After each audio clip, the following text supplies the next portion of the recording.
एक ऐसे दिन जब राहुल गांधी और तेजस्वी यादव दोनों ही बिहार में पटना में सड़कों पर उतर रहे हैं।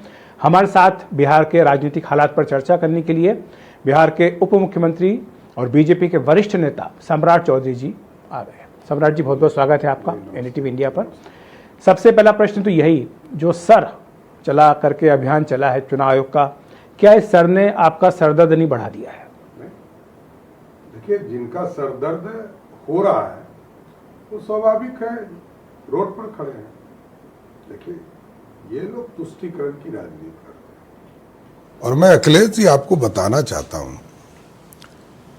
कि पिछले 6 महीने में हम लोगों ने रिकॉर्ड चेक किया, जनवरी से लेकर जून तक, जब तक ये अभियान चुनाव आयुक्त ने नहीं चलाया था, तो किशनगंज जिले, अकेले किशनगंज जिले में आवासीय प्रमाण पत्र लेने का होड़ लग गया है। मतलब 10 टाइम्स, जहां 20,000 आवेदन आते थे वहां 2 लाख से 2,41,000 आवेदन आए। इसका मतलब वहां कुछ गड़बड़ है, कुछ बाहर के लोग आके बस गए हैं। तो यह चिंता का विषय है, राष्ट्रीय खतरा है, ये राष्ट्रीय स्तर का खतरा है, ये कोई प्रदेश का खतरा नहीं है, ये राष्ट्रीय स्तर का चिंता है कि भारत के लोग, बिहार के लोग मतदाता बने, इसमें क्या दिक्कत है? किसी को दिक्कत नहीं है और चुनाव आयोग ने यही कहा है। लेकिन 11 तरह के डॉक्यूमेंट्स मांगे गए निर्वाचन आयोग के माध्यम से, उसमें 10 तुरंत नहीं बन सकते। या तो सेल डीड होगा, आवासीय, ये आपको SC ST SC का यदि सर्टिफिकेट आपने बनाया होगा, पासपोर्ट बनाया, तो ये लॉन्ग प्रोसेस से गुजरा हुआ सिस्टम है। लेकिन आवासीय प्रमाण, क्योंकि बिहार में ईपिक नंबर के माध्यम से ही हम आवासीय बनाते हैं जी, तो यह चिंता का विषय है। और अचानक 10 गुना, आप समझिए कि छोटा सा जिला है किशनगंज और 73% सिर्फ अल्पसंख्यक आबादी है। चिंता यह है कि कहीं बांग्लादेशी तो नहीं आ गए, दूसरे देश से तो नहीं आ गए। तो यह चिंता का विषय उन तुष्टीकरण करने वाली पार्टियों के लिए चिंतित है, क्योंकि वो निर्भर ही हैं बांग्लादेशी वोट पर। वो हिंदुस्तान के वोटों पर वो चिंता ही नहीं करते। यदि चिंता किए होते तो वो सत्ता से बाहर नहीं गए होते। तो सिर्फ किशनगंज का ही मामला था क्या, या पूरे राज्य का मामला है? क्योंकि अगर ये आप कहेंगे किशनगंज की बात करेंगे, जो आप खुद कह रहे हैं कि 73% वहां पर मुसलमान हैं, तो ये तो कहा जा सकता कि केवल मुसलमानों को निशाना बना करके कवायद की जा रही है। निशाना नहीं, हमने क्या कहा? हमने निशाना नहीं कहा। पूरे बिहार में मुसलमान समाज है जी। जो बिहार के रहने वाले, उनको कहाँ दिक्कत है? कोई दिक्कत नहीं। पूरे रेस्ट ऑफ बिहार में ऐसे इशू नहीं है, क्योंकि वो बांग्लादेश से सटा हुआ, इसलिए दिक्कत है। लेकिन मेरा इसके बावजूद मेरा मानना है कि जो बिहार या बिहारी है या भारतीय है, उसको कोई दिक्कत नहीं। पर वो कहाँ से लेकर के आएंगे सबूत? जो इतने सारे डॉक्यूमेंट्स बता दिए, लोग कह रहे हैं हमारे पास कागज नहीं है। कोई प्रॉब्लम ही नहीं है। जो बिहार का रहने वाला है वो 2003 का वोटर होगा, और जो नहीं होगा उसको तो लाना ही पड़ेगा ना। कहाँ थे आप वोटर? कोई यदि वोटर मान लीजिए बंगाल में था, बांग्लादेश नहीं कर रहा हूं, वेस्ट बंगाल में होगा, कोई झारखंड में होगा, तो उसके पास तो होगा कागज कि हम वहां से कटकर यहाँ आए, यहाँ हमने अपने मतदाता सूची में नाम डलवाया। और क्योंकि अब आधार से लिंक हो रहा है तो आइडेंटिफाई भी हो जा रहा है कि अखिलेश शर्मा जी यदि दिल्ली के वोटर हैं तो ये उत्तर प्रदेश में नहीं हो सकते। एक जगह का ऑप्शन आपको देना पड़ेगा, दोनों जगह वोटिंग आप नहीं कर सकते। अब वो तो खैर कानूनी तौर पर भी गलत है, लेकिन प्रश्न ये भी उठता है सम्राट जी कि बिहार से बड़ी संख्या में लोग दूसरे राज्यों में रहते हैं, एक जगह, दो जगह, तीन जगह जॉब करते हैं, तो उनके लिए क्या दिक्कत नहीं होगी कि वो जाकर के अपना बताएं कि कहाँ उनका वोट है? ऐसे लोगों को आइडेंटिफाई किया जा रहा है, क्योंकि इसी के लिए उनके घरों तक हमारे BLO पहुंच रहे हैं, निर्वाचन आयोग भेज रहा है और आइडेंटिफाई कर रहा है कि ये लोग कहाँ रहते हैं। वो जहाँ रहते हैं उनसे वहाँ मैच कराकर उनके वोटर जहाँ होंगे, वो यदि कोई अहमदाबाद में रहना चाहता है, कोई बिहार में रहना चाहता है, तो वो आइडेंटिफाई करेंगे, उनका चॉइस होगा। यदि कोई बॉम्बे रहता है और बिहार में भी रहता है, दोनों जगह वोटर लिस्ट में नाम है, तो उनसे चॉइस मांगा जाएगा। इसलिए ये परेशानी उन लोगों के लिए है जो बूथ कैप्चरिंग से चुनाव जीतते थे। कांग्रेस का वो दौर भी हम लोगों ने देखा है कि सरकारी गाड़ी आती थी, पहले कांग्रेस पार्टी के लिए प्रचार करती थी, तब जो है वो ब्लॉक में जाती थी। राष्ट्रीय जनता दल तो बूथ कैप्चर का मशीन ही था। वो नारा आज उसके लिए ज़्यादा भारी पड़ रहा है क्योंकि वो सिर्फ बूथ कैप्चरिंग करके 15 साल तक बिहार में राज करने का काम किया। पर वो ये भी आरोप लगा रहे हैं कि जो उनके संभावित वोटर हैं उनका नाम काटने की ये पूरी कोशिश है। मेरा ये कहना कि अभियान रोड पर चलाने से अच्छा है कि बूथ पर चलाइए। राष्ट्रीय जनता दल और कांग्रेस को मेरी सलाह है कि आप अपने बूथ पर अभियान चलाइए, बूथ पर आइडेंटिफाई कीजिए कि अखिलेश शर्मा जी दिल्ली में नहीं बिहार में रहते हैं, आपका काम होगा। देखिए, आप बिना एविडेंस के यदि सिर्फ आरोप लगाएंगे तो कोई देश की जनता या बिहार की जनता नहीं मानेगी, क्योंकि बिहार की जनता जानती है कि आप बिहार में लुटेरे के प्रतीक हैं और कांग्रेस पार्टी इस देश को लूटने वाले लोग।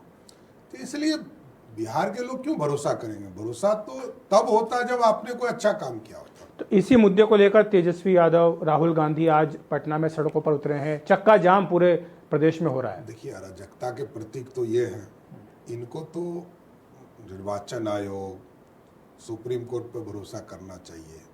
10 तारीख को सुनवाई है, वहाँ एविडेंस देना चाहिए। ये आम लोगों को कष्ट देने से क्या फायदा है? आप देखिएगा टीवी पर, आदमी नहीं है, 5 गुंडे खड़े हैं डंडा लेकर रोड पर। तो ये राजद की यही संस्कृति है, गुंडागर्दी, अपराधीकरण और बिहार के लोगों को डरा के वोट लेने का प्रयास करना, और कोई कारण नहीं है क्यों रोड पर जाना। ये तो निर्वाचन आयोग से बात करने की जरूरत है। ये दिक्कत हो रही है, इन चीजों का समाधान करना चाहिए। ये लोग सड़क पर उतर के क्या करेंगे? निर्वाचन आयोग पूरी तरह स्वतंत्र है और स्वतंत्र तौर पर काम करता रहा है, इसलिए ये तो निर्णय निर्वाचन आयोग को लेना है।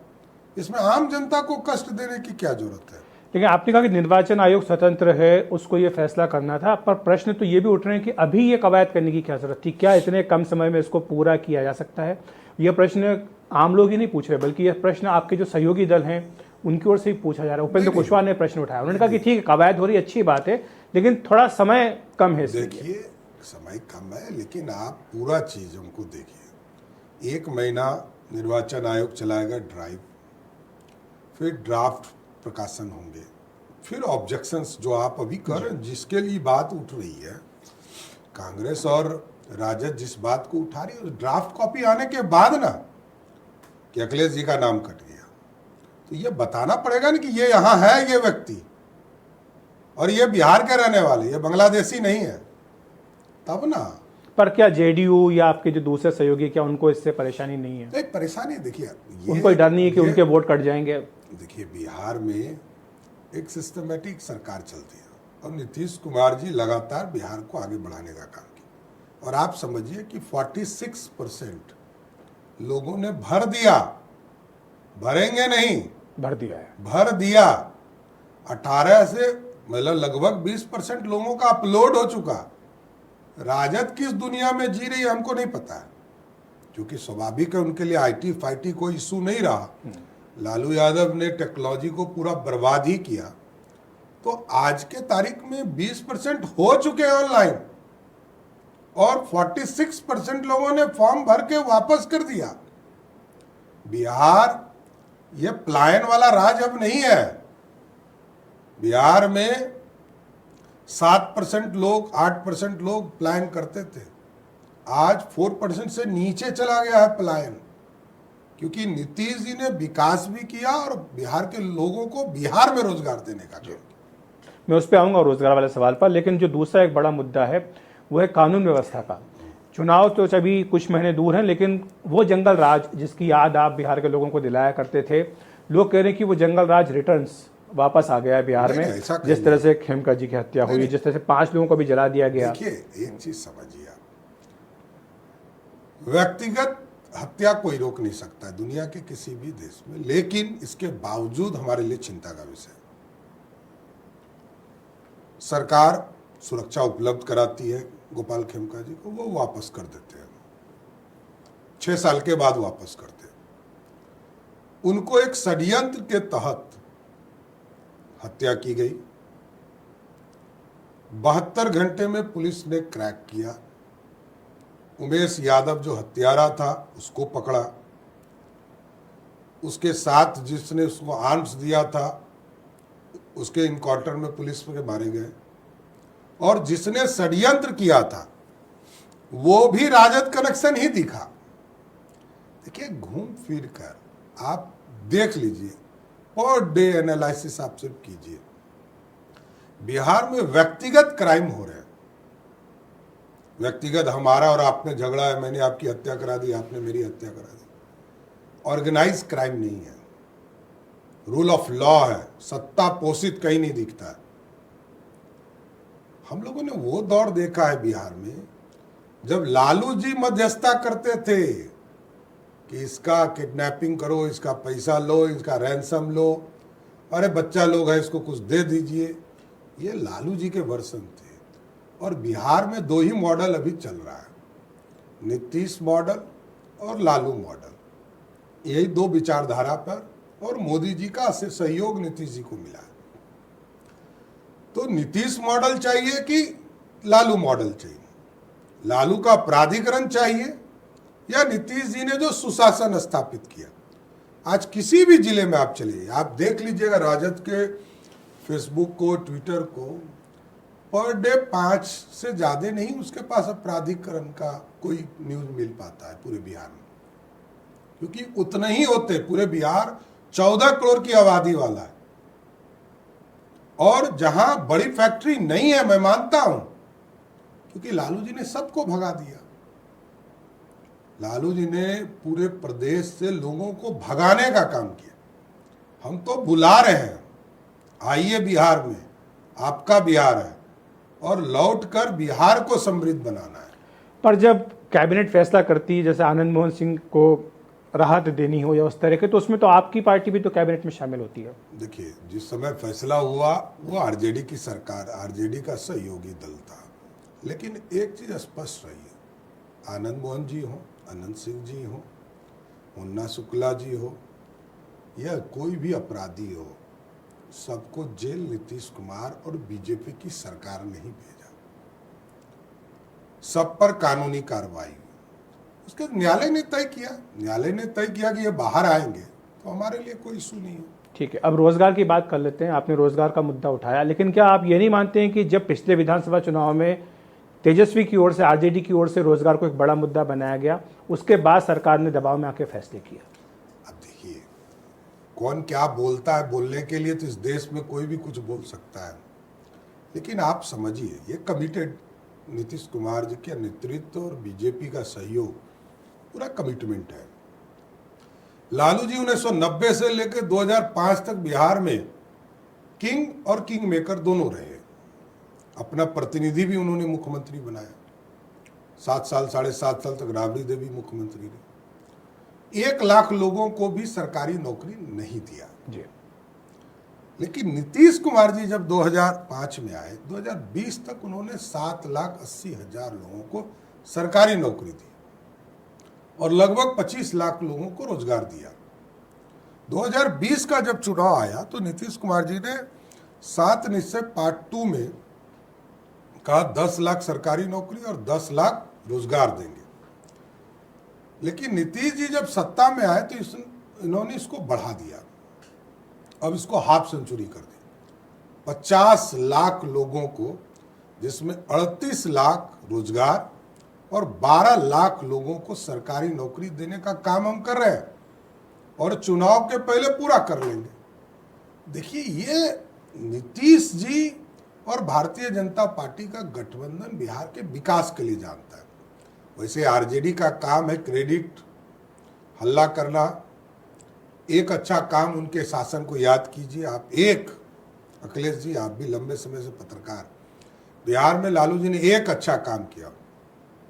सामाजिक न्याय की बात ये लोग बार बार बोलते हैं, इनका सामाजिक न्याय है मैं, मेरे बाद मेरी पत्नी, फिर मेरे बेटे, फिर मेरी बेटी, फिर दूसरी बेटी, फिर दूसरा बेटा। यह है सामाजिक न्याय।